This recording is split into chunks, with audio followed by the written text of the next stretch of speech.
Este programa llega gracias a Abre hoy tu cuenta free de Scotiabank, la única cuenta en el Perú que no cobra nada. Hola, ¿qué tal? Muy buenas noches. Mi nombre es Jaime Chincha y en el Perú de hoy nada está dicho.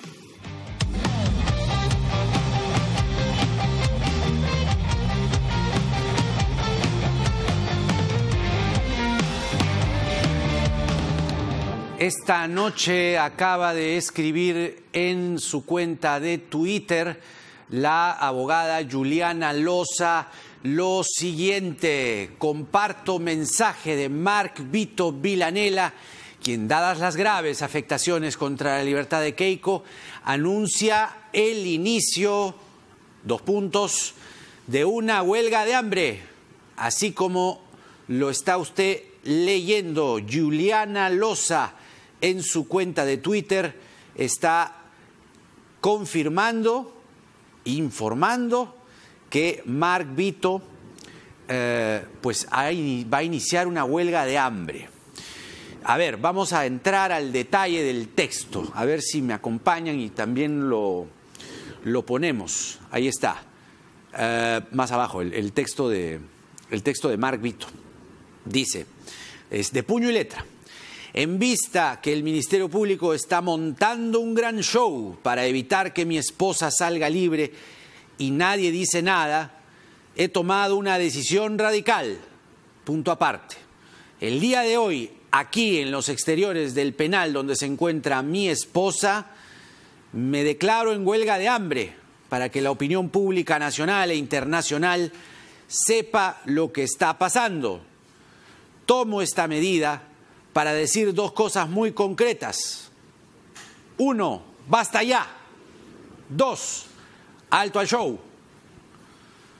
Siguiente párrafo: basta ya de filtraciones y jugadas sucias del fiscal José Domingo Pérez, que, como ha perdido el juicio, está haciendo trampa para evitar que Keiko vuelva a casa.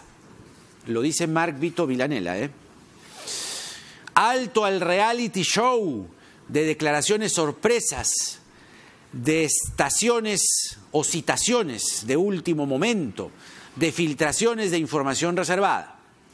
Le pido a la opinión pública, dice Mark Vito Villanela, que me acompañe a difundir este mensaje para que todos tomen conciencia real de tanto abuso contra mi familia. Y acá viene una parte que se dirige a los magistrados del Tribunal Constitucional. Ojo, y a los magistrados del TC solo les pido que no se dejen influenciar por las trampas del fiscal, que solo quiere evitar que se haga justicia. #huelga de hambre. Firmado Mark Vito Villanela. Caramba. Ese es el mensaje del señor Mark Vito Villanela, que bien puede ser evaluado desde diferentes ángulos, ¿no? El primero, el San Benito siempre contra el fiscal José Domingo Pérez, en un contexto en el cual Pérez es sancionado por un personaje, por un fiscal, que ahora vamos a desarrollar quién puede ser este fiscal. No es un fiscal cualquiera, no es un fiscal que de pronto salió y dijo: me ha dado ganas de ser muy moral y muy prolijo y ¡fuácate! Me meto una resolución así nomás porque sí. No. Bueno, el señor Vela hoy día ha comparecido, ha estado 5 horas ante la justicia hablando justamente ante el Poder Judicial, ante el juez Núñez, me parece, sobre la suspensión, ¿se acuerdan de Año Nuevo? El retiro, ¿no? La expulsión pública que hizo Pedro Chávarri cuando era fiscal de la Nación contra Vela y Pérez. Siempre contra Vela y Pérez, ¿no? Entonces hay que marcar el contexto allí. Y otra cosa, el Tribunal Constitucional, según se ha sabido hoy, está pidiendo la declaración de Jorge Yoshiyama para que la tienen que evaluar, pues. No es algo que se pase desapercibido así porque sí. Está con nosotros para hablar justamente de estos temas que calzan como anillo al dedo, además con el tuit de Mark Vito Villanela, el abogado Carlos Rivera con nosotros. ¿Cómo estás, Carlos? Buenas noches. Buenas noches, gracias por la invitación. ¿Cómo situamos el mensaje que evidentemente, más allá despojando el lado humano, el lado de esposo, el lado de, en fin, de ser humano en sí mismo afectado o dolido? Las palabras de Mark Vito declarándose en una huelga de hambre pueden incidir en la sensibilidad de los magistrados del TCE? ¿Es parte de una estrategia o es tan solo el clamor de un esposo que se siente como seguramente se siente Mark Vito Villanela? Mira, quisiera tomarlo por lo último, ¿no? Digamos, es capaz la reacción un tanto fuera de sitio de un esposo que siente que, como dice Mark Vito, hay abusos que se están cometiendo, ¿no? Capaz hubiese sido bueno que le consulte a la abogada si es que esa es una medida pertinente frente al caso y frente al tiempo que aparentemente el Tribunal Constitucional se va a dar para discutir el caso Keiko Fujimori, ¿no? Porque si bien es cierto, se produjo la vista de la causa hace más o menos unas 3 semanas, el TC ha comenzado a discutir el caso recién a partir de esta semana. Con el dato que tú has dado cuenta que se ha conocido el día de hoy, que está solicitando una información al Ministerio Público, que aparentemente para el Tribunal Constitucional es una información relevante para el caso. Por lo tanto, en esa dimensión, la posibilidad de una huelga de hambre del esposo de la persona presuntamente favorecida con el habeas corpus, mira, yo dudo mucho, o sea, capaz sea mañana noticia, pero yo dudo mucho que eso cause un impacto en la dinámica que el Tribunal Constitucional ya ha decidido imprimirle al caso. No creo, por lo tanto, que frente a la carta de Mark Vito, el TC mañana resuelva de manera definitiva. El TC ha advertido, es un caso complejo, como definitivamente es un caso complejo, Jaime. Recuerda que este es un caso que fue inicialmente resuelto en 2 instancias en el Poder Judicial y luego tuvo una casación que originó una sentencia casatoria de la Corte Suprema de Justicia que corrigió la sentencia del propio Poder Judicial. Lo que reclama no solamente Mark Vito, sino también la defensa de la señora Fujimori y los defensores de la señora Fujimori, es que cada vez que en alguna instancia judicial o constitucional, como es el caso del TC, revisa el caso de la señora Fujimori, cada vez que pasa o está en una audiencia, está programado ver el caso de la señora Fujimori, aparecen algún tipo de información, audio, suelto, trascendido, declaración, etcétera, etcétera, de algo que tiene que ver con el caso y que tuerce o torcería las cosas hacia que la señora Fujimori se quede en prisión. Y eso se vincula además en el discurso de los defensores como persecución. Sí. ¿Esto cuán cierto es? Mira, me parece que no es cierto, porque en la evaluación general del caso, Keiko Fujimori ha ganado. ¿No es cierto? Porque la sentencia casatoria de la Corte Suprema terminó corrigiendo el fallo emitido por Concepción Carguancho y luego ratificado por la Sala Penal de Apelaciones. A ver, sí es cierto que han aparecido informaciones cuando se han producido hechos más o menos relevantes, pero creo que hay que tomar en cuenta 2 hechos muy importantes. Uno, digamos, es papel del Ministerio Público desarrollar otros actos de investigación y ayudar a revelar la verdad de un acontecimiento. Y es papel del periodismo difundir ese tipo de acontecimientos, digamos, más aún si se trata de una líder de un partido político, de una ex candidata a la presidencia, de uno de los casos judiciales más importantes de los últimos tiempos. Digamos, pareciera que la defensa lo que quiere es que sea un caso que se tramite en secreto. Eso lamentablemente en este tipo de casos no se puede, porque además creo que de alguna manera ahí hay un tufillo como que el periodismo no se debe meter en este tipo de circunstancias, ¿no? Y eso en realidad es inaceptable. O sea, en este tipo de casos donde hay manejo de dineros públicos o actos de corrupción sistemáticos, me parece que es fundamental que el periodismo intervenga. Pero el resultado de esa intervención, desde mi punto de vista, no ha sido el que supuestamente ellos denuncian. Pero además hay otra cosa.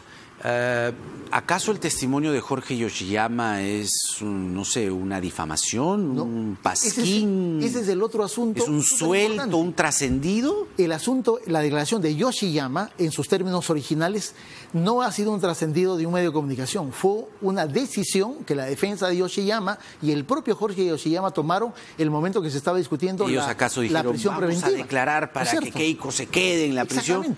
Hay toda una serie de casos, documentación, testimonios, la declaración revelaciones de que hace Yoshiyama. Es muy importante por la proximidad que tiene el señor Yoshiyama con su tío, siendo Jaime Yoshiyama un personaje fundamental en este caso. Y porque además corroboraba otras declaraciones. Recuerda la declaración del excongresista Rolando Riati, ¿no es cierto? De otro congresista, si mal no recuerdo, de apellido Castro. Sí.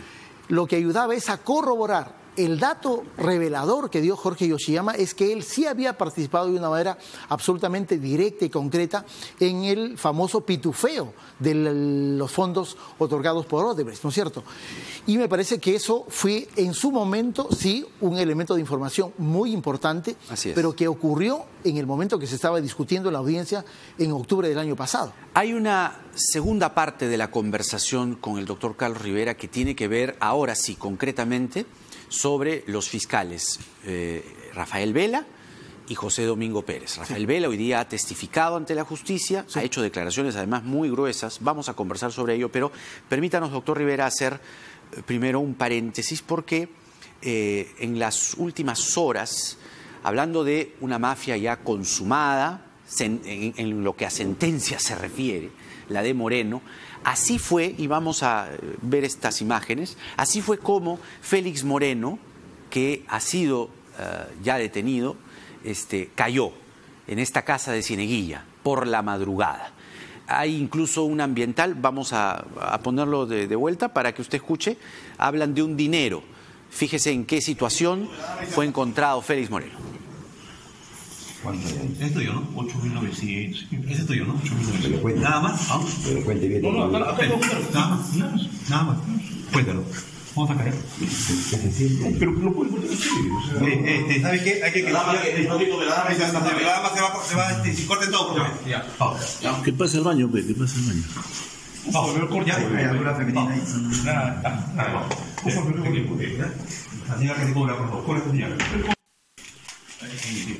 Así fue como Félix Moreno finalmente cayó, ahora ya está recluido en el penal de Ancón, pero quien desde el sistema de justicia ha tenido una participación, yo diría, relevante y subrayaría también estelar, ha sido el Trejo Procurador Anticorrupción del Callao, Engie Herrera. Él ciertamente batalló desde dentro del Callao, soportando la embestida de las mafias coludidas con Félix Moreno, hasta que finalmente, gracias al trabajo de la Policía Nacional, repetimos, ya está en la prisión.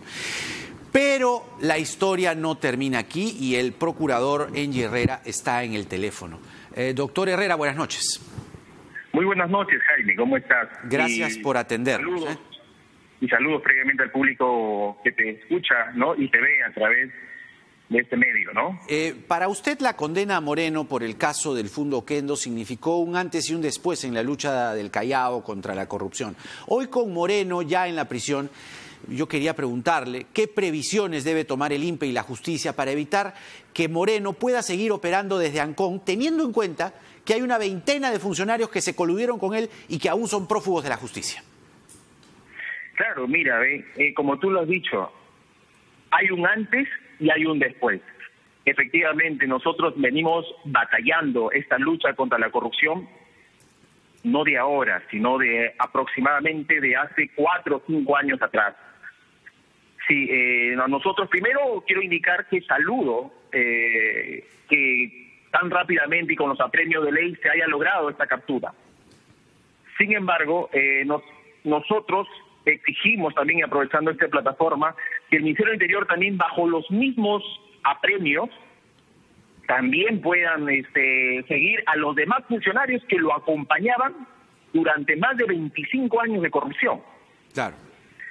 Ahora, ¿qué queda? Definitivamente, como tú lo has planteado, que exista una mayor coordinación. El Ministerio del Interior, la Fiscalía, la Procuraduría, ¿para qué? Para evitar que futuras sentencias o a personas que están involucradas a la red de corrupción puedan eludir la justicia. Ahora, procurador, yo le pediría si puede tratar de hacernos un organigrama y describirnos quién es quién en esta mafia que todavía aletea y la Policía Nacional aún no logra capturar. Me refiero a esta veintena de funcionarios. ¿Dónde estuvieron enquistadas? ¿Qué cargos mantuvieron? ¿Qué poder han controlado? ¿Y cuál es el grado de responsabilidad de todos ellos? Mira, los funcionarios que están siendo ahorita ya con sentencia, prófugos de la justicia, estamos hablando de los cargos de las gerencias de infraestructura, de las diversas áreas. Estamos hablando, por ejemplo, de Villarreyes Dávila, por ejemplo. Ajá. Villarreyes Dávila, por ejemplo, que hay una jovencita que cayó justamente con el señor Moreno, sí, que es familiar de Villarreyes Dávila, mano derecha, por ejemplo, de Félix Moreno, durante todo el proceso de gestión. Debo decir, desde la etapa de que Moreno estuvo como alcalde distrital hasta el presidente regional, así como este funcionario y otros más, por ejemplo, que están en la clandestinidad, han rotado de puestos, han cambiado de cargos, funciones, y eso evidentemente pues ha traído como consecuencia 25 años de corrupción, porque con ellos se ha enquistado prácticamente un sistema corrupto dentro del aparato del gobierno regional. ¿Cuánto suman en total, procurador, las reparaciones civiles que estos prófugos, contando a Moreno que ya está preso, ¿no? En total, ¿cuánto le deben al Estado peruano? Aproximadamente el daño que se ha ocasionado, nosotros estimamos que son más de 200 millones de soles. ¡Wow! Aproximadamente. 200 millones de soles. ¡Qué bestia! ¿Qué tal mafia? Exacto. ¡Qué barbaridad! Es como perjuicio, ¿no? Y daño. Debo indicar que a la fecha el señor Moreno, como ya es de conocimiento público, tiene 2 sentencias. Una, que es por el caso Oquendo, en el cual el juzgado unipersonal del Callao ha hallado responsabilidad. Y en el segundo caso es el caso conocido como Corpac, la construcción del Corpac, sí, en el cual prácticamente, pues no, igual una empresa Finver habría ejecutado un megaproyecto sin tener la debida experiencia. ¿Cuántos procesos tiene abiertos en total Félix Moreno? A la fecha debemos decir que, alrededor de 7 u 8 procesos, en los cuales él vendría siendo, teniendo la condición de autor. ¿En todos? Por delito. Claro, exacto, por los delitos de diversos temas de corrupción, ¿no? Colusión, negocio incompatible, e incluso debo decir, ¿no?, que también está vinculado al tema de la Costa Verde, que es un tema que, por cierto, la Procuraduría Anticorrupción del Callao ya no lo ve. Claro, claro. Lo está viendo la Procuraduría de Odebrecht. ¿Cuál fue el grado de complicidad que Moreno y sus mafias establecieron con, por ejemplo, los cuellos blancos del puerto? Bueno, si me puede repetir la pregunta, no la escuché bien. ¿Cuál fue el grado de complicidad, ¿no?, de parentesco sicario que Moreno y sus mafias establecieron con los cuellos blancos del puerto? Evidentemente, los lazos han sido muy intrínsecos. Un ejemplo que yo te doy es que las medidas, los recursos que años atrás, te estoy diciendo antes de que explote el tema de la corrupción y lo que hoy se conoce como el caso de Lavajuez, sí, debo decir que nuestros requerimientos eran rechazados. En cuántas oportunidades hemos apelado, hemos insistido e inclusive hemos ido fuera del Callao para conseguir justamente que estos procesos continúen y no queden en el archivo. Qué barbaridad. Procurador, muchas gracias por atender nuestra llamada. Le reiteramos esta vez en público nuestra invitación formal para que pueda acompañarnos aquí en el estudio y poder tener mucho más tiempo para un diálogo con mucha más prolijidad. Pero igualmente le estamos agradecidos por habernos atendido esta noche. No, desde luego que sí, vamos a coordinar para poder participar, porque en sí esto recién comienza. Esto recién comienza porque al señor Moreno lo que le espera al día de hoy es responder los cargos que actualmente a la fecha en procesos que se encuentran pendientes aún sin sentencia tienen que ser esclarecidos. Muy bien, procurador, lo esperamos entonces. No bien usted tenga disponibilidad, aquí las puertas están abiertas. El procurador anticorrupción del Callao, Engie Herrera, sobre Félix Moreno. ¿Qué tal mafia? 200 millones de soles. Ahora, quiero hacer el hilo, doctor Rivera, con la última pregunta o la última declaración que hacía el procurador del Callao. Una ligazón estrecha, estrechísima con los cuellos blancos del puerto. Y cuando hablamos de los cuellos blancos del puerto, hablamos, si nos ceñimos a la investigación de las fiscales Sánchez y Castro, de 3 fiscales supremos: Chávarri, Rodríguez Montesa y Aladino Gálvez. Esos 3 fiscales supremos, sí, suprema investigación, que tienen que comparecer. Estos 3 fiscales supremos están sistemáticamente boicoteando, atacando el trabajo de el equipo especial. Sí. Hoy Vela compareció por el despido de Año Nuevo 2018-2019, pero yo quería preguntarle, y que usted pudiera ampliarnos, ¿quién es el fiscal Germaná? Porque el fiscal Germaná fue el que ha firmado, él es control interno, ¿no? Sí. Él ha firmado Es un fiscal provisional. Sí, pero superior, ¿no? Superior provisional. Una plaza de Supremo. Cuando es provisional es a dedo, ¿no? Sí, claro. Se está llenando un vacío en la Junta, Claro. en las Fiscalías Supremas. Ajá. Se ha designado a un fiscal que tiene el título de fiscal superior para que ocupe una plaza de fiscal supremo. Es el jefe de la Oficina Desconcentrada de Control Interno Así es. de Lima. Ahora, él fue el que ha firmado la sanción a José Domingo Pérez. Sí. ¿Cuáles son las acciones que se pueden tomar o que puede tomar la fiscal de la Nación? Es decir, ¿la fiscal de la Nación realmente podrá quitarse de encima a estos 3 fiscales supremos? Y me refiero a quitarse de encima desde el punto de vista que deben comparecer a una investigación, deben aclarar sus vinculaciones con los cuellos blancos del Los pueblo. 3 están investigados. O sea, la cabeza del Ya, pero Ministerio siguen Público. en la Fiscalía. Lamentablemente, ese escenario es el que nos dejó como herencia el anterior Congreso, ¿no? Porque lamentablemente, siendo altos funcionarios del artículo 99 de la Constitución, esos funcionarios solamente podrían ser destituidos vía una acusación constitucional, ¿no es cierto? Y eso solamente lo puede ser el Congreso de la República.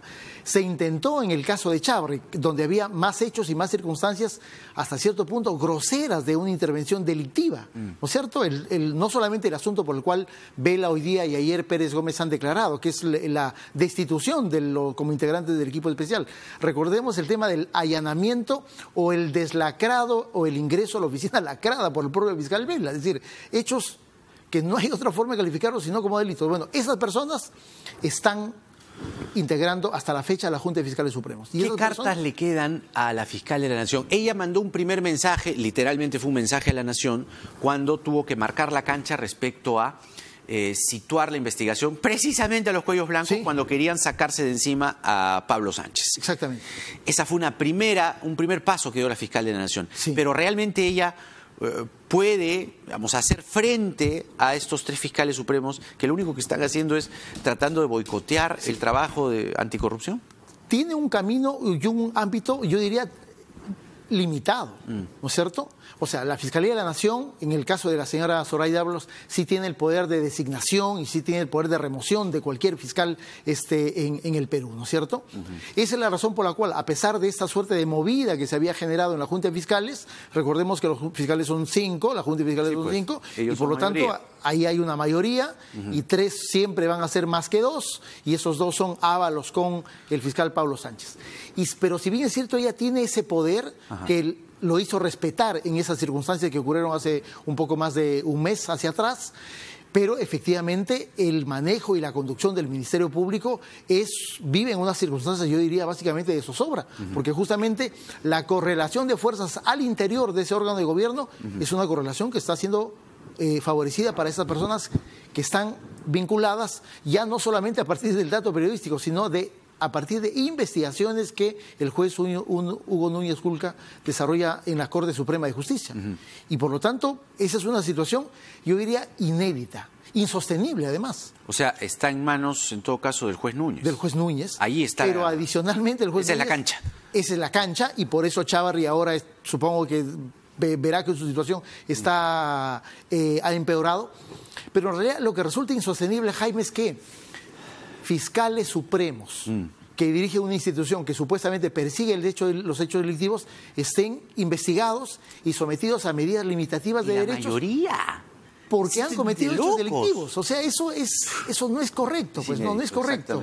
Pero lamentablemente la permanencia de estos señores está garantizada por el hecho de que el Congreso nunca lo removió, ¿no es cierto? A Chávarri lo acusó por un delito de los menores que había cometido y a los otros ni siquiera los tocó. En su momento, como hemos conversado más de una vez acá, en su momento debieron ser acusados como integrantes de una organización criminal y eso nunca ocurrió. Es tarea, en todo caso, del próximo Congreso que pueda revisar la denuncia de la fiscal de la Nación, porque quedó pendiente una denuncia de la fiscal de la Nación. Una última. Así es, la última, que tenía mucha más todo documentación. y que tenía mucha más carne en términos probatorios. Así es. Pero eso no se hizo. Ocurrirá supongo que en abril del próximo año. Ojalá. El doctor Carlos Rivera con nosotros. Muchas gracias. Gracias, Diego. Vamos a la pausa y venimos para conversar con Marco Arana, integrante de la Comisión Permanente. Hoy la Comisión Permanente hizo lo que tenía que haber hecho desde la disolución.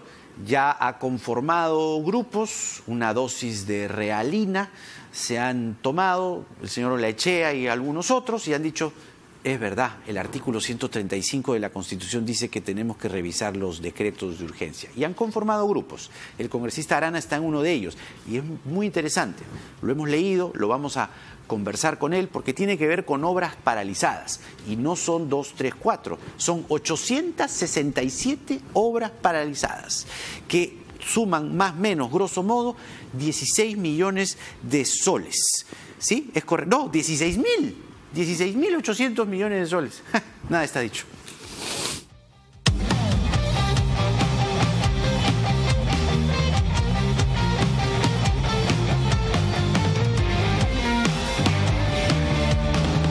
Eso de la cuenta free, ¿es cierto que no cobra nada? Sin comisiones, sin mantenimiento y sin límites en todo el Perú. Si quieres, apostamos.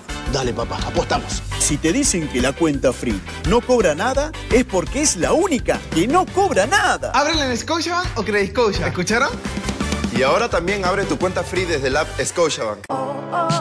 Cyber Wow en Despegar, tu próximo viaje a precios wow. Vuela directo a Miami desde $399 solo en la app, pagando con tarjetas de muchos bancos. No lo dejes pasar. Despegar, vivir viajando. La disfunción eréctil y la eyaculación precoz tienen tratamiento. Llame y separe su cita médica al 01748-1900, bostonmedical.la.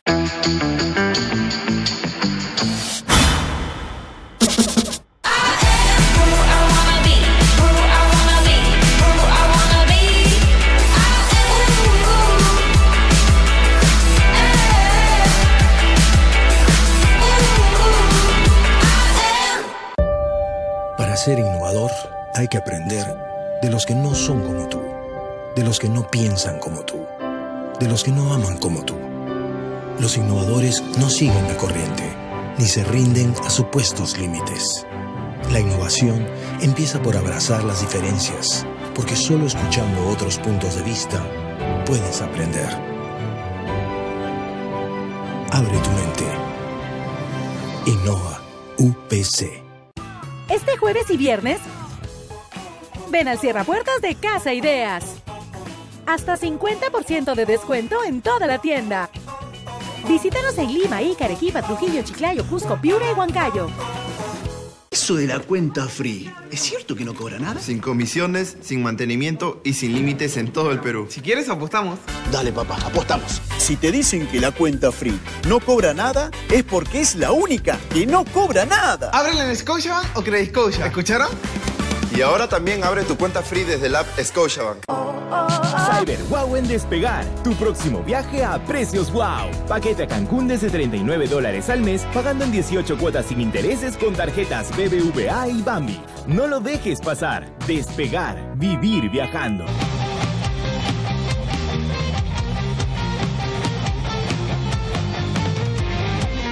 Y mientras el señor Marc Vito Villanela anuncia una huelga de hambre, el país se sigue moviendo y la Comisión Permanente ha tomado una dosis de realina.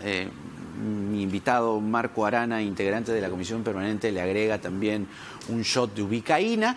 Y lo que finalmente ha pasado hoy es lo que debió pasar hace tiempo. Siempre están pues los hipos de creer que el Congreso es lo que era antes, la aplanadora que era antes y que querían embestir hasta a las encuestadoras.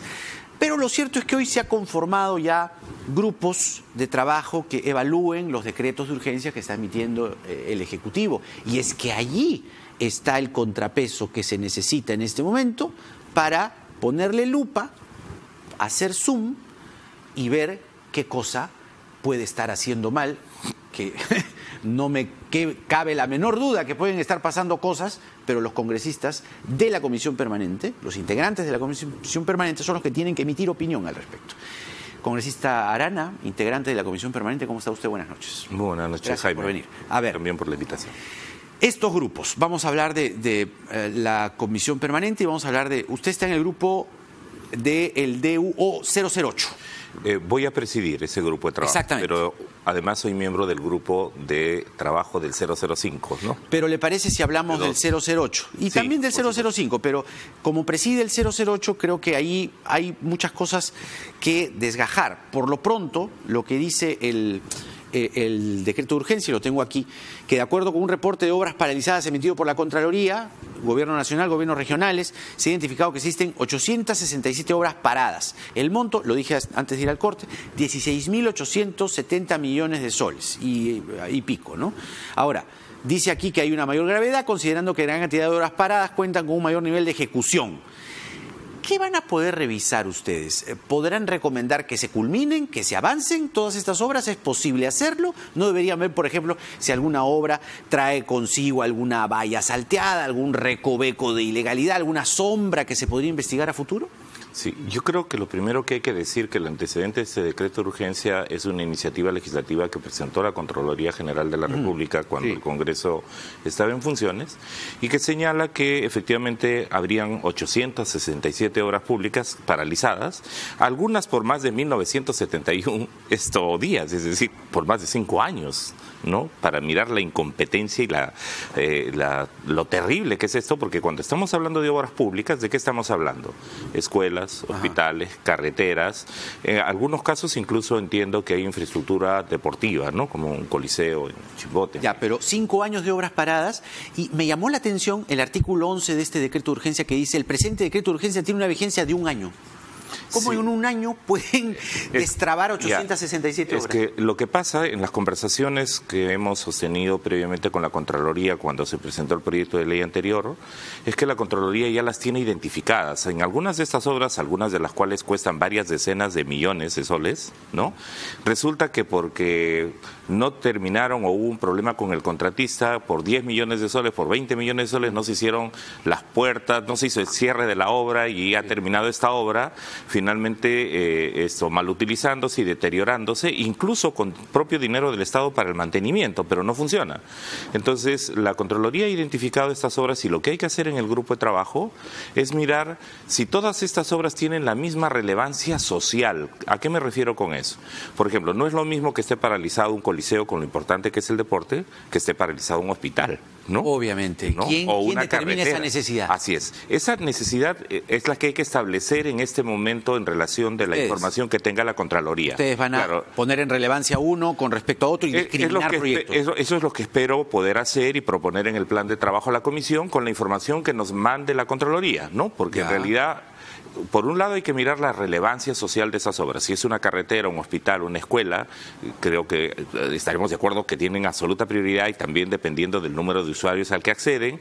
Y si son, por ejemplo, en regiones de alta vulnerabilidad por temas de pobreza, por temas de desnutrición o de anemia, en fin. Es decir, hay que juntar un conjunto de criterios que permitan que se establezca una prioridad, ¿no? Porque de estas 867 obras que se mencionan, hay que saber cuáles van a ser priorizadas. Y creo que por otro lado deberíamos ver cuáles son los montos de dinero de los que se está hablando. Y mi preocupación a priori, si me permite Jaime, de expresar ya una preocupación que tendremos que invitar a los de la Contraloría, invitar a los de los ministerios correspondientes, es que estas obras, ¿por qué quedaron paralizadas? ¿Porque se robaron dinero? ¿Porque hicieron mal el estudio? Por eso. Y el decreto de urgencia no lo dice. No, por eso, vamos, en el grupo de trabajo hay que invitar a los miembros de la Contraloría General de la República. En algunos casos, si son obras que dependen de ministerios, hay que invitar a los ministerios, o en otros casos habrá que invitar, si las obras son de relevancia, a algún gobernador regional o algún alcalde para explicitar qué pasó, porque mi preocupación es esta. Muy bien, si tenemos una obra que está al 95% por terminarse, ¿habría que hacerlo por la relevancia social que tiene? Sí, pero si hubo problemas de mal manejo de fondos, ¿cuál va a ser el proceso que se va a seguir para investigar y responsabilizar y sancionar? ¿No? Claro, pero porque si no aparece como un estímulo perverso. Insisto con la pregunta del decreto de urgencia, que tiene varias cosas que ustedes ya podrán encontrar filos y podrán encontrar errores, o quizás hasta horrores. Porque mi duda sigue siendo, y aquí viene el control político que justamente habla la Constitución en este interregno. Así es. ¿Cómo es que obras paradas por 5 años, este decreto de urgencia, que parece creerse por algunos párrafos una varita mágica, ¿no? Dice, hágase, declárese, cúmplase, es bien arbitrario. ¿Cómo este decreto de urgencia puede tener un año? ¿Cómo en un año se va a poder destrabar obras de 5 años? Explíqueme eso, por favor. La primera respuesta que yo recibí, no en el marco del grupo de trabajo que tengo que promoverlo ahora y planificar y hacer el plan de trabajo y aprobarlo con mis demás colegas, pero la información que yo recibí cuando se presentaron los proyectos de ley de la Contraloría eran algunas cosas de detalle, Jaime. Es decir, ¿qué es lo que no se ha terminado en la obra? No se han terminado los accesos, no se han terminado las puertas, no se han terminado si había eventualmente un ascensor o los servicios higiénicos o la iluminación, el cableado o el tema del abastecimiento de agua. Entonces, si son ese tipo de cosas, en realidad se van a poder hacer mucho más rápido de lo que inicialmente uno podría dudar de que ocurra, ¿no? Pero por eso mismo hay que pedir en detalle, y el decreto de urgencia además lo señala, una suerte de inventario de todas esas obras y tener la calificación. Y por eso se va a dar ¿quién? Contraloría. Contraloría tiene la información. Y en algunos casos habrá que llamar, entiendo, y aquí estoy adelantándome, pero ministerio. Si la obra dependía de un ministerio, o sea, si la obra dependía de un ministerio, que no me queda la menor duda, claro, debe haber varias. Será de gobernador regional, y lo que hay que hacer, no nos olvidemos que nuestra función muy acotada es dar cuenta al Congreso que viene. Entonces, evidentemente, probablemente no podamos terminar con todos los elementos de fiscalización y de control, pero sí que el próximo Congreso tenga todos los elementos, y a eso me he comprometido cuando he aceptado la presidencia de este grupo de trabajo, para que tengan todas las herramientas para que el nuevo Congreso efectivamente pueda fiscalizar y ver que el dinero que se va a desembolsar no sirva para luego decir, todavía falta otro poco. Mucho cuidado, mucho cuidado también con otra cosa, porque más allá de que esté la señora Karina Beteta en las antípodas de vuestra ideología política, ella dijo hace algunos días, evidentemente en otro contexto, ¿no? Pero acabo de recordarlo, que le escribían oficios a los ministerios, y la respuesta de los ministerios era, no hablamos con un Congreso disuelto. Entonces, ¿cómo va a ser ahí el margen de maniobra de ustedes para que les digan, oiga, soy el grupo de trabajo que va a revisar el decreto de urgencia 008 y el 005, por favor, ¿me pueden enviar información? No vaya a ser que les digan, no, con el Congreso disuelto no hablamos. Yo creo que hay dos temas. En principio, si eso hiciera el Ejecutivo sería sumamente torpe, ¿no? Y además sería sumamente agraviante para esta preocupación ciudadana de que en el interreno parlamentario ellos puedan hacer lo que se les pega la gana, ¿no? Y de eso tendrán que rendir cuentas pronto al próximo Congreso. Yo diría sería una torpeza mayúscula del Ejecutivo. Sin embargo, sería una torpeza mayúscula que cabría incluso algún tipo de, con el Congreso ya el nuevo, nuevo Congreso podría incluso establecer las responsabilidades. Así es, ¿no? O sea, así de grave es el tema. No es poca cosa. Claro. Nosotros no vamos a pretender hacer todo el acto de fiscalización porque no tenemos la capacidad. Un informe, pero ese informe tiene que estar bien documentado, y entiendo, no he visto las respuestas que hoy día incluso la congresista Beteta y anteriormente la congresista Salazar han señalado, de que los ministerios no quieren dar información. Sin embargo, entiendo que esa misma carta que les han dirigido dice que solo darán información en relación a los decretos de urgencia, Jaime. Y entonces hay que exigir así es. Porque a estos grupos de trabajo tienen que dar. Los decretos de urgencia es el campo de acción de este interregno de la Comisión Permanente. Así es. No dice la Constitución. No habría una razón, a menos que quebranten la ley, para que el Ejecutivo acceda a dar información sobre los decretos de urgencia. Estarían quebrantando la Constitución. Así es. Entonces, hay que manejar este tema con cuidado. Yo espero que el Ejecutivo no considere que lo que tenemos ahora es efectivamente un monarca que pueda hacer lo que quiere, y que por el contrario que colaboren en todo lo que sea necesario para que el siguiente Congreso haga sus labores de fiscalización y no se encuentre con el hecho de que a lo mejor la primera acción que tendría que hacer ese nuevo Congreso es interpelar a un ministro porque no quiso proporcionar información. Seguimos en las mismas. Ahora, eso está en la mano también del Ejecutivo. Así es, del Gobierno. Así es. No quería desaprovechar su presencia para hablar del tema Bolivia, y permito usar un conector que hemos estado trabajando y reportando al país en la radio a las 8:30 de la noche. ¿Qué pasa? Un grupo grupos de peruanos que se cuentan, según la información que tenemos, entre 200 peruanos, están queriendo salir de La Paz, como sea, ¿ya? Y una mujer, Janet Cusco, se comunicó con RPP y ella dijo que estaba en un grupo de 15 peruanos que estaban en la zona de Tiahuanaco, en la transoceánica, a 3 grados bajo cero, sufriendo además el ataque de hordas de ciudadanos bolivianos.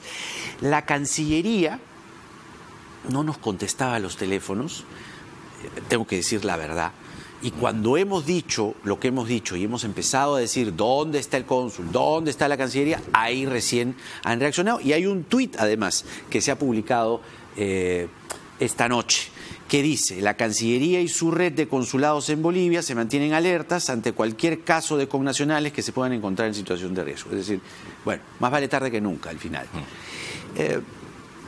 Imagino que usted defiende a rajatabla y sin ningún tipo de ambaje a Evo Morales, ¿no? A ver, yo no soy de las personas que miran las cosas en blanco y negro, ¿de acuerdo? He escrito sobre el tema, evidentemente hay divergencias políticas en la apreciación de lo que ha ocurrido. En Bolivia, ¿qué ha ocurrido? La expropiación del gas y la expropiación del petróleo generó gran reacción y rechazo, repudio sobre el gobierno de Evo Morales cuando lo hizo hace 14 años. Eso fue al inicio, sí, pero después ha generado una cierta riqueza. Claro, pero las empresas quedaron muy resentidas sobre el tema. No nos olvidemos que cuando además Evo Morales promueve la Constitución, incluso buscan matarlo, hay una situación muy grave. Pero eso de crisis, no tiene nada que ver hay con una que grave Evo situación de crisis. haya hecho este fraude. Y entonces, lo que ocurre es lo siguiente. Uno de los graves problemas de esta crisis, aparte de esta presión de grupos de poder económico y también de la oligarquía santacruceña, que incluso es racista sobre el tema. Visiblemente, ¿no? Es terrible. Entonces, la presidenta actual es una racista. Y además fundamentalistas religiosos. Sí. Bien peligroso, no lo habíamos tenido. Pero eso no quita el fraude. No, claro. Ahora, ¿cuál es el otro tema? El detonante de esto, ¿cuál ha sido? Desoír el referéndum, ¿no? Evo Morales desoyó el referéndum. Mal, ¿no? Por supuesto, porque ¿para qué le consulta al pueblo? Porque después se zurra en el pueblo. No lo respete. Segundo, su propia Constitución la modificó para una reelección y eso ha sido el detonante de esta situación. Y encima está este informe que él mismo, su gobierno solicitó a la OEA, que ha sido un informe que han hecho más de 35, 36 expertos, ¿no? Que no califican propiamente la palabra fraude en el informe. Pero dicen, miren, la OEA pues emite textos señoriales, ¿no? Claro, pero el proceso dice, mire, el proceso está plagado de un conjunto de irregularidades. Y entonces, ¿qué es eso? Lo que correspondía en este caso es una salida constitucional, eventualmente en el marco constitucional de nueva convocatoria a elecciones, ¿no? Y no lo que ha ocurrido ahora, que tenemos un fanático religioso vinculado a grupos empresariales que sale apoyado, Camacho, por supuesto, y quienes lo apoyan. Camacho. Y quienes lo apoyan, ¿no? Y la preocupación que nosotros tenemos como Frente Amplio es que esta situación lleve a una situación de tensión y polarización de tal magnitud, lo he visto, o por lo menos lo he escuchado en videos que están circulando en las redes, de una situación de guerra civil que sería terrible, ¿no? Eran los seguidores de Evo.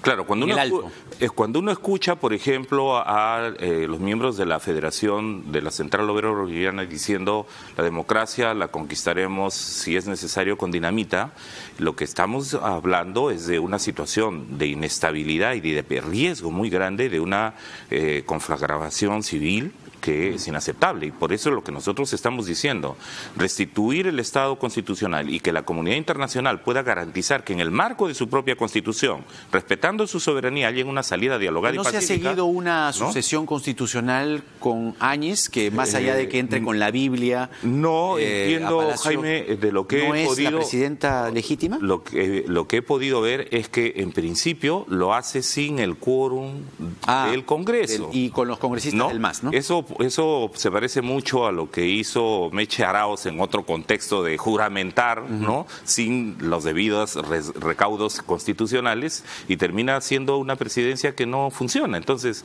¿quién debería ser presidente en Bolivia para usted? Yo creo que lo que en principio deberían hacer es restablecer la posibilidad de que el propio Congreso se reúna con su mayoría. La mayoría la tiene Evo en el Congreso. Sí. Pero hay una salida en el orden constitucional, porque lo otro que puede ocurrir, porque allá los militares y la policía le han dado el respaldo a la nueva presidenta, y entonces lo que puede ocurrir es militar poniéndole la banda terrible, o sea, terrible. Lo que está pasando allí no es la salida. Ha habido un golpe de Estado que se entiende por la situación en la para que... usted es un golpe. Para mí es un golpe de Estado, efectivamente, y que viene como consecuencia del desentendimiento, del incumplimiento de lo que dijo el pueblo en el referéndum y de la situación de fraude que ha ocurrido. Claro, la tesis del golpe podría verse materializada en el mensaje aquel de los oficiales, los altos oficiales, sugiriéndole a Evo Morales que renuncie, pero también lo que deja el fraude cometido. Yo no sé si se equipare, pero vamos, oye, te montaste un tremendo fraude. Separaron los votos, los conteos 24 horas. La OEA lo reseña en su informe. Claro, no lo dice porque la OEA siempre es como muy así polite, ¿no? No quiere pisar callos. Pero lo que se desprende de ese informe es que fue un fraude clamoroso. Entonces, los dos lados han quedado por las patas del caballo. Claro, y lo que aparece en este momento es que no hay una solución que no sea una confrontación mayor. Y recordemos que Bolivia ha tenido baños de sangre hasta solo hace unas décadas, ¿no? Este es el periodo en el que Evo Morales generó condiciones de justicia social, de mejora de la educación, de lucha contra la discriminación racial, de inversión pública importante para resolver los problemas de alimentación, de vivienda, de transporte público. Todo eso, en realidad, no se hubiera ido al agua o hubiera quedado cuestionado si no buscaba reelegirse a como de lugar y en una situación que ha llevado violentando su propia constitución. Y el referéndum. Marco Arana, muchas gracias por estar aquí. Marco Arana, integrante de la comisión permanente que tiene a cargo de presidir el grupo que va a revisar este decreto de urgencia de las obras paralizadas, 867, más de 16.000 millones de soles. Y también hay otro decreto de urgencia, el 005. Vámonos a la pausa. Las elecciones en el Colegio de Abogados de Lima calientan. Son el 30 de noviembre y ya hay acusaciones entre las varias listas. Vamos a tener con nosotros al doctor Walter Ayala, quiere ser decano, pero lo tachan otras listas como la que integra Luis Morey. Luis Alberto Morey es candidato a la junta directiva del CAL en una de las listas, va con William Contreras y Joseph Campos. Y lo han tachado a Ayala, así que un debate que promete sobre los abogados, porque nada está dicho.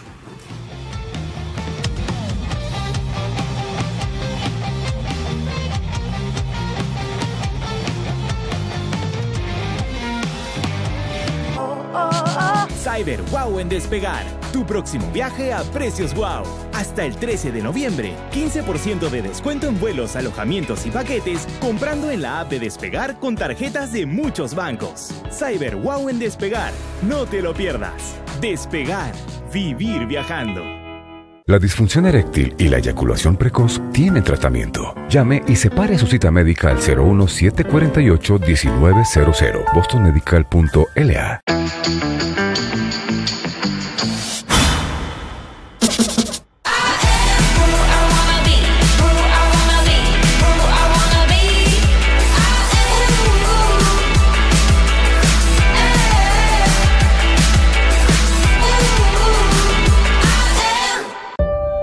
Para ser innovador hay que aprender de los que no son como tú, de los que no piensan como tú, de los que no aman como tú.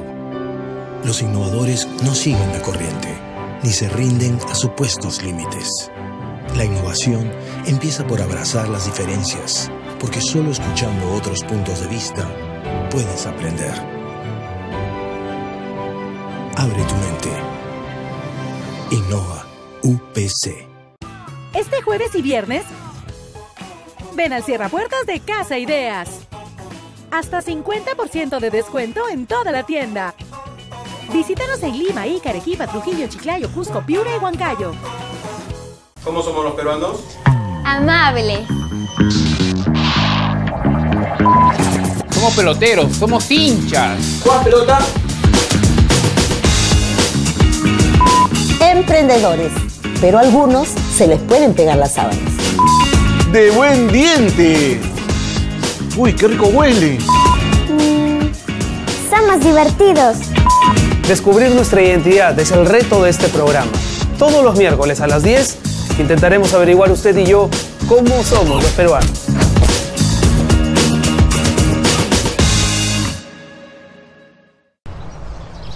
Radio Oxígeno.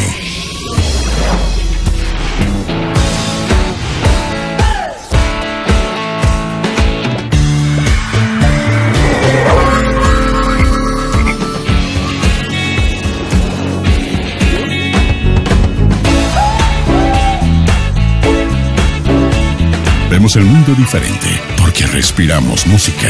Radio Oxígeno. Clásicos del rock and pop.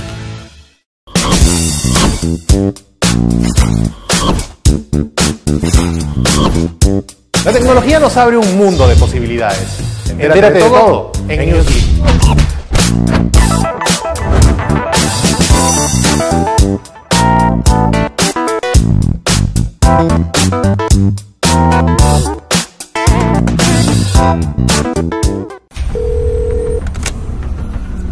Tres sujetos armados nos están asaltando.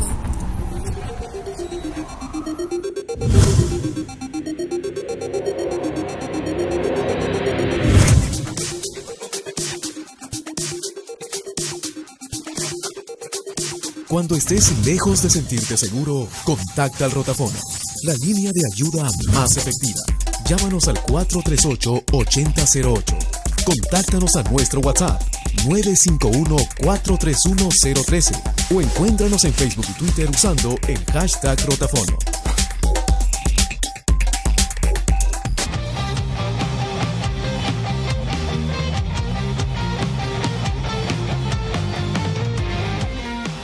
Mis invitados esta noche en este segmento son el doctor Walter Ayala, que quiere ser decano del Colegio de Abogados, va en una de las listas, y Luis Alberto Morey, que es candidato pero a la junta directiva del CAL. Luis Alfonso. Luis Alfonso, perdóname, soy disléxico a veces, me vas a disculpar.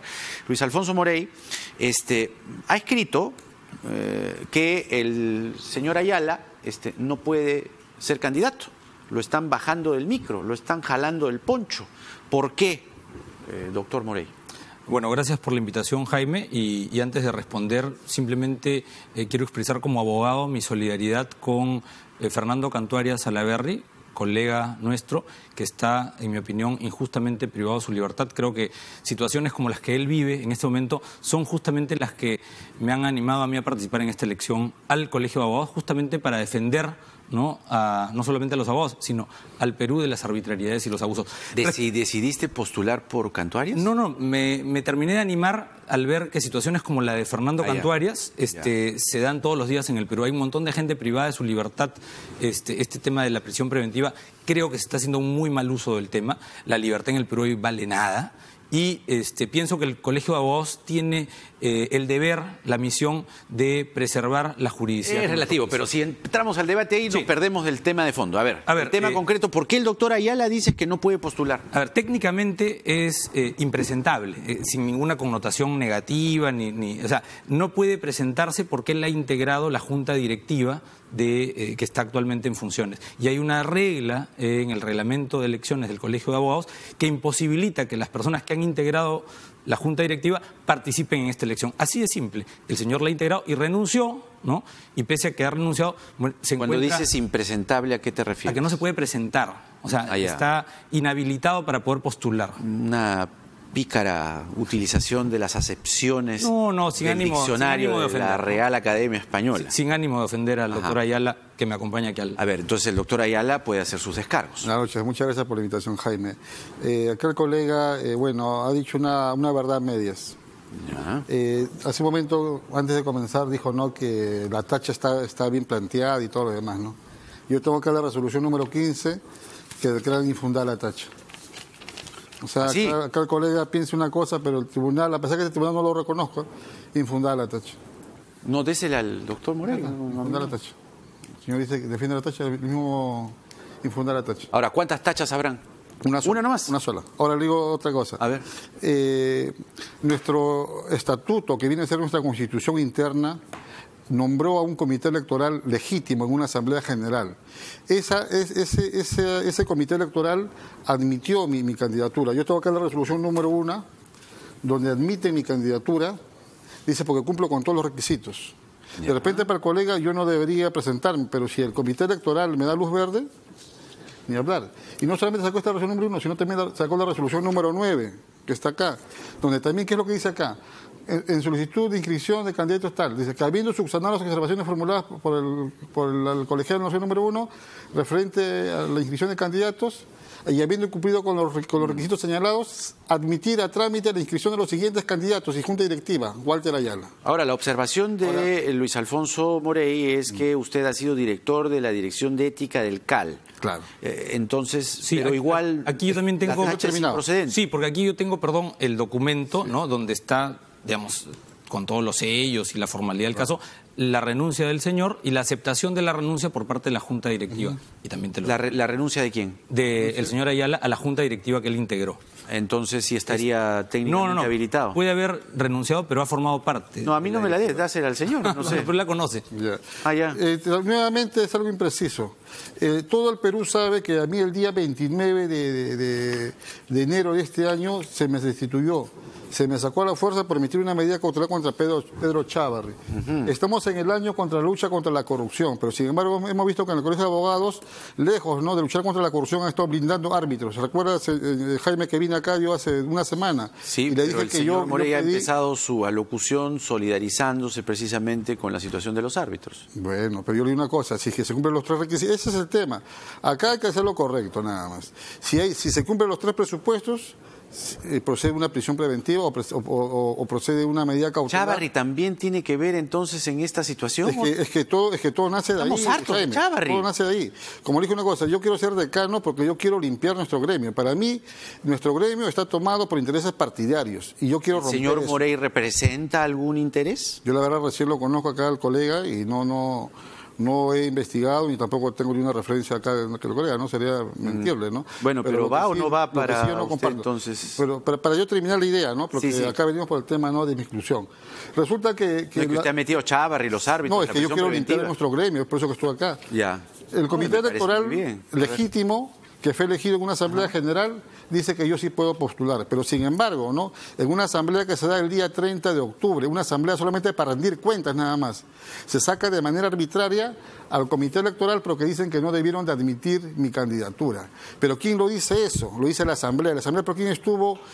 Presidida por la decana Marilena Portocarrero, que es una persona que no, para mí, como Walter, ella no debería estar en el gremio, porque hemos visto claramente en los audios cómo ella me pide a mí no sacar una medida cautelar contra Pedro Chávarri y me pide también, ¿no?, el tema de que no choque con fuerza. Aquí lo que, digamos, se queda como en el ambiente es que en la exposición de motivos del doctor Ayala, en los considerandos, bien abogadiles para que me entiendan clarito, está poniendo a Chávarri, los árbitros, las prisiones preventivas, y él quiere limpiar, dice en su exposición, el Colegio de Abogados. Pero usted le da la contra. Nadie dice nada. Sí. No, a ver, un candidato dice nada. A ver, que diga algo. Yo pues, sí coincido en que hay que luchar contra la corrupción, Jaime. Creo que todo el Perú está Pero de acuerdo. Se está solidarizando, creo, con un árbitro cuestionado, ¿no? Me solidarizo nuevamente con Fernando Cantuaria Salaverry, a quien conozco. Yo he trabajado con su hermano Felipe y puedo dar fe de su honorabilidad. De repente habla como amigo, pero yo pienso no como un jurista, ¿no? Que como un juez, de repente un jurista que ve lo que es legal y lo que no es legal. No, es que aquí parece que se ha olvidado el señor Ayala que hay un principio de presunción de inocencia, ¿no? Pero nos hemos olvidado en el Perú. Que es culpable. A ver si puedo hablar, señor. Pero en ese caso no existiría la prisión preventiva, pues. Bueno, se está haciendo un abuso de esa figura de la prisión preventiva y hay gente inocente privada de su libertad que tiene que demostrar su inocencia privada de su libertad, lo cual pues es... Pero lo que dice el doctor Ayala es que es un abuso que no lo dejen postular. Y usted dice que no. Que me han sacado una resolución de la manga. Tiene que de la manga, porque la tacha es infundada y donde dicen que me excluyen y esta resolución que me lo saca es el nuevo comité electoral, o sea, destituyeron al comité electoral nombrado en asamblea. ¿Quién hizo eso?